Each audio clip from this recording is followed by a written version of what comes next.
all have very, very strong characters. Really. They all become great businessmen, very powerful. Second to them, Chinese, very powerful. And so is the Hindus, Sikhs and Hindus. They're all religious people. They have this religious background in them, or at least they had. Because of that, they have a strong character. They come and beat the normal Canadians in no time. The individuals are born and have strong characters. It's a strength that it was in the hand of the Japanese force at the Second World War. Is all coming from the mother and the father that raised them, and the culture starting from Buddha and Shintoism that in which they grew. As the course goes on, things will change. So without this spiritual power that I just told you right now, tangibly, we need as an individual to grow in it, we're handicapped. One dimension is gone, we have no shield, virus can penetrate us very easily, just as in our body, in our mind too. It will kill us. This religious power, spiritual power, I don't say religious, the spiritual power is that shield. It's like a computer that has a antivirus installed on it, okay? It comes a part of it. Without it, problem. Of course, I'm not going to say to the people of Japan or other part of the world that, okay, you're going to have to go find this spirituality in the religion of Buddha and the traditions of Shintos and all that. It's impossible. It's a reactionism. It is as hard as put the baby back in the womb. It's impossible. It cannot happen. It's like a toothpaste come out and you want to put it in. It is not going to work. Because that farmer, Japanese farmer, who knew only 50 people in his village, and his economy was so simple that if a typhoon breaks his house tomorrow, he'll put it together again. Take him 2 days. He has his house. That man has changed now. His house worth millions of dollars, 3 generations, they have to pay the mortgage for it. Never mind 50, he knows 5,000 people in his head. This man is not that man. Therefore, that antivirus of the past, that software of the past is not compatible to him at all. For one thing, these guys are no longer Japanese. A Japanese, as I said, was the guy who by average knew 50 people, 60 people. People of Japan are so smart. They know the whole globe. How could you say these are the same people? They have mutated, they've changed. They are the part of the world right now.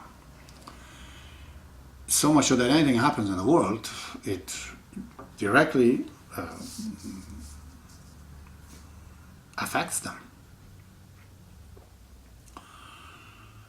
So as we progressed, as I said, economically and socially, and knowingly, we got ourselves starved because we could not get this third member of character, the spirituality, to come along with us. It was stubborn and old and it didn't want to come. To him, the world was created in 6 days. You know, Jesus is the Son of God. Or Muhammad, they thought, you know, he broke the moon into 2. And all that kind of things. It's not working anymore. So, I'm going to have to either create a system, then a spiritual system, value system. Remember, that cannot be just good for Japan. Because if it is, some people, they're trying to reform in Shintoism and Buddhism in Japan, making a strong Japanese. These guys are not compatible to meet Muslims. Because if the Muslims will grow totally in this religion, in their own womb, these two have a serious confrontation. Like matter and antimatter, they annihilate each other right away. This is why people in the West, they said there is too much problem with religion. We can't fix this. Let it go of it. But whatever they did, they couldn't. There's more religion pops out in the US every day. Okay? So,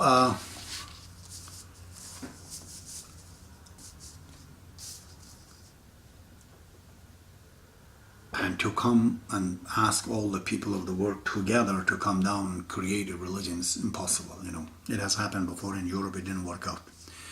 Man cannot make this. We believe, I can prove to you, prophets of God such as Buddha or Krishna is a different species of humanity. There's no explanation for his power to come from West Bengal and take over all Asia, or on the other hand, comes from same place close to India in Arabia, in Palestine, and takes over all the West. Muhammad himself was not even from Arabia. He was an actually Jew. His reality is that he's a Jewish descent. Arabs, they followed him. It's irony. Because the needs are true, but it surpasses all these nationalistic views. When the truth comes, people accept it. Doesn't matter where it's coming from. The truth is truth. So we can go with other religion, because I said we're starving, families are not functioning, then characters falters. To go to the religions of past, we're creating people of different opinions, very hard and harsh and sensitive. They might start war. To trying to create one ourselves, that is not possible also. Okay? They did that to get rid of the religion in Russia and China and Europe. They couldn't. Neither imperialist or communist. They could not do it. Because religious needs an instinct. They say there's no prophet in Africa. There was no known prophet in Africa. People have more religion than anywhere else. It's instinct. You have answers, you want answer. You want to escape when everything fails. Fails you want to go. So, I am on my note, looking at my notes.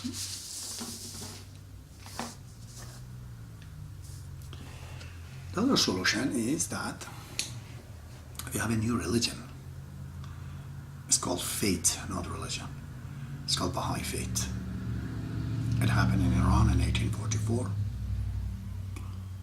Unlike any other founders of the religions that we see in 20th century, one of the founders immediately was, within 7 years of proclamation, he was shot with 750 bullets for saying that he is the manifestation of God. They killed him.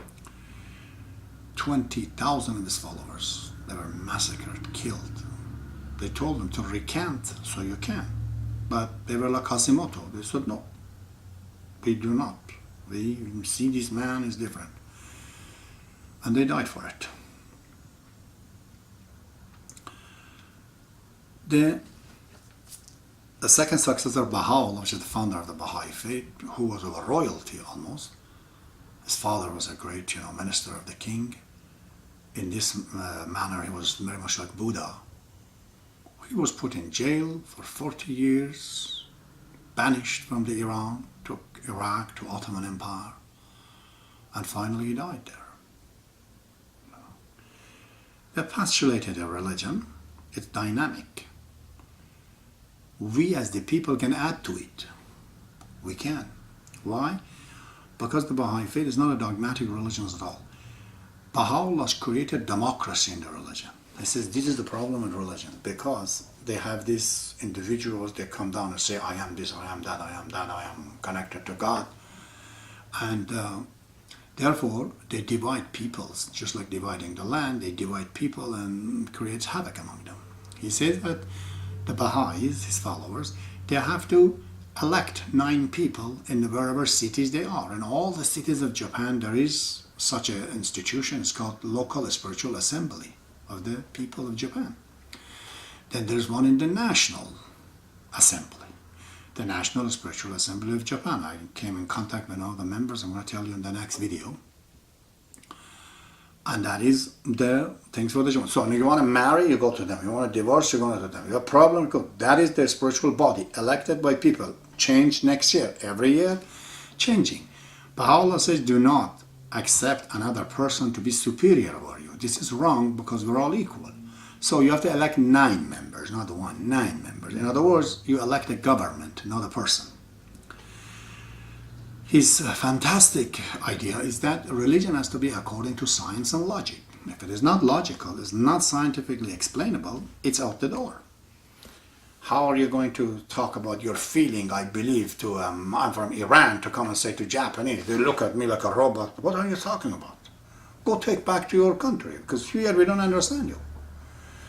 But the language of science and logic is understandable everywhere, including in Japan, including in China, including in Argentine, anywhere you go. So Baha'i faith is based on science and logic. As I said, I've given you in this series of videos from number 3 to 20, which gives you the philosophy, and the rest of it, which talks about who the man is and his relationship with others, something that I have to bring it up yet. So far I've discussed this. Baha'u'llah says that one of his solutions also is that we have to have a universal government, because we are grown universally that we are close. No longer Japan is a land of mystery and this and that. We know all about it. Japanese know all about everywhere else. The means of communication and social power that brought us together right now. We do need a worldwide theory, which is Baha'i faith. But we need also a universal government. So we don't need to have armies in every country. Each province and states in Japan, do they have their own army? No, there's just one federal army. In Canada, all the provinces, do they have army? No, there's one federal army. So why not we get rid of all the army, create one army in the world to take care of the social affairs and go fix the real war, he says, Baha'u'llah. The nature is attacking you all kind of ways. One virus, as AIDS, tomorrow another one coming airborne and kills you all. You're not prepared. You're fighting with each other. The real fight, the front is lost, he says. We'll have to go back to see where the real fight is coming. So that's where he says, for example, man and women have equal right. He says all the prejudice of color, of nations, of nationalities, of language, of religions, everything has to be demolished. These are all titles, these are all red tapes. Man is man, that's it. It comes in different flavors. These differences should not stop us from unity. His formula is that unity in diversity. Japan does not need to amalgamate with the rest of the world to lose its identity. No, Japan will always be Japan. But in this diversity, he is united with the rest of the world. As he is right now, economically, socially, we have to be spiritually just as connected, We can't feel Japanese or completely different species if I'm an Iranian. I have to communicate with them. If tomorrow there's a problem, I could go to their country, they can come to mine. We have to help each other. But going back to this story of suicide, I'm going to elaborate it through an imaginary example. Bring you a scenario. There's this young man who loves this woman, and their family disagrees, but nevertheless they marry. They become successful. They go in some other cities. The boy, the young man, has a good job, makes lots of money, beautiful wife, 2 beautiful children. He's in his house right now. He gets a telephone call right around dawn. Someone from his job, they tell him that it's emergency, you have to come in. He gets up the phone and he says to his wife, you should stay in the bed, doesn't matter, you don't need to come. I'm going to go, let kids and everybody is here, take them to school when they get up. Let me go and I'll contact you later. He has this propane gas inside his kitchen, a stove. Sometimes, when you shut it, I remember in Iran, you have to remember to get the knob and turn the gas down. If you don't do it, the gas will take over the house. He was in rush. He had a fast breakfast, goes a few kilometers in the road after half an hour. Then all of a sudden something goes in his head and says, Jesus Christ, did I turn the knob? I'm afraid now. It's gas, propane. Is it in the house? It's going to kill him. Important that the job was because he was rushed. He went back to the house. This issue is killing him. He has to find an answer. He goes there. His worst nightmare came true. The whole house was burned. All ashes.